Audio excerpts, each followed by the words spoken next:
गांव-गांव गूंजेगी लोकतंत्र की आवाज। यूपी पंचायत चुनाव की तैयारियां तेज। बूथ पर भीड़, मंचों पर शोर। पंचायत चुनाव खोलेगा सत्ता की असली जोर। चुनाव आयोग ने भर दी रफ्तार, हर वोट पर रहेगी आयोग की नजर। बड़ी खबर उत्तर प्रदेश से मिल रही है, जहां पंचायत चुनाव को लेकर खबर सामने आ रही है। चुनाव आयोग ने तैयारियां तेज कर दी हैं। जी हां, उत्तर प्रदेश में त्रिस्तरीय पंचायत चुनाव 2026 की तैयारियों ने रफ्तार पकड़ ली है। राज्य निर्वाचन आयोग ने संभावित जनवरी-फरवरी 2026 में होने वाले इन चुनावों के लिए ई टेंडर प्रक्रिया शुरू कर दी है। ये चुनाव न सिर्फ पंचायत प्रतिनिधियों के चयन का माध्यम होगा, बल्कि इसे 2027 विधानसभा चुनाव से पहले का सेमीफाइनल भी माना जा रहा है, जहां सियासी दलों की ग्रामीण पकड़ पर रणनीति की असली परीक्षा होगी।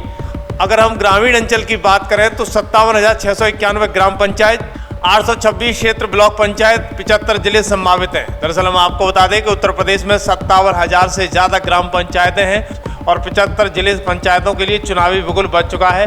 राज्य निर्वाचन आयोग ने 67 जिलों में मतपेटियों की आपूर्ति के लिए ई टेंडर जारी कर दिया है। अब की बात चुनाव आयोग तकनीकी के सहारे पारदर्शिता और निष्पक्ष चुनाव कराने की तैयारियों में जुटा हुआ है। चुनाव आयोग ने 67 जिलों में मतपेटिकाओं की आपूर्ति के लिए ई टेंडर भी जारी कर दिया है, जिससे ये स्पष्ट है कि आयोग किसी भी स्तर पर तैयारियों में कोई कोताही नहीं बरतना चाहता है।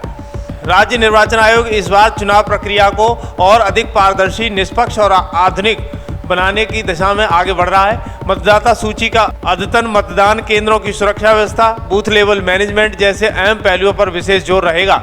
इसके अलावा जिला प्रशासन को भी प्रारंभिक निर्देश जारी कर दिए गए हैं, ताकि हर स्तर पर समय रहते तैयारियां पूरी हो सके।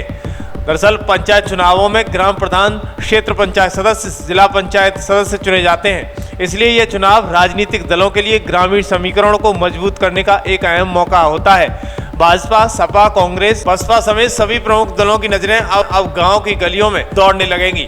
आयोग आने वाले महीनों में चरणबद्ध तरीके से आरक्षण, नामांकन, मतदान तिथि आदि की घोषणा करेगा। फिलहाल चुनावी विषाद बिछने लगी हैं। अब देखना यह होगा कि किसका गणित गांव में चलेगा और किसे जनता नकार देगी।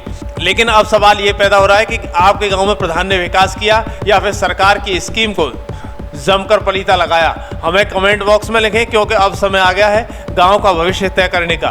क्योंकि यूपी के गांव में फिर से गरमाने वाली है राजनीति की मिट्टी। हम लाते रहेंगे आपको पंचायत चुनाव की हर बड़ी खबर सबसे पहले और सबसे तेज। करेगा, जेल उसका इंतजार कर रहा है। पहले नौकरी आती थी और गरीब का बच्चा, प्रतिभाशाली नौजवान देखता रह जाता था।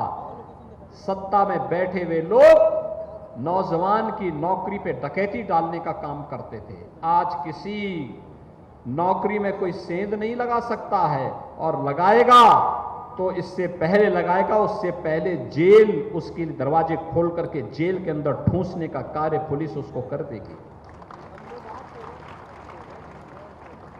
पहले चाहे वह वृद्धावस्था पेंशन हो, विधवा पेंशन हो, दिव्यांगजन पेंशन हो, पहले तो मिलता ही नहीं था, और अगर जो कुछ थोड़े लोगों को मिलता था उसमें भी कमीशन खोरी होती थी। आज तो डीबीटी के माध्यम से सब हो जा रहा है। आपने देखा होगा 5,100 लाभार्थियों को 51 करोड़ 52 हजार रुपए की राशि, 52 लाख रुपए की राशि उनके खाते में दी गई। एक बटन दबाया और उनके खाते में पैसा चला गया। बीच में कोई है ही नहीं। बटन मैं दबा रहा हूं और पैसा उनके खाते में सीधे जा रहा है, बीच में कोई नहीं है।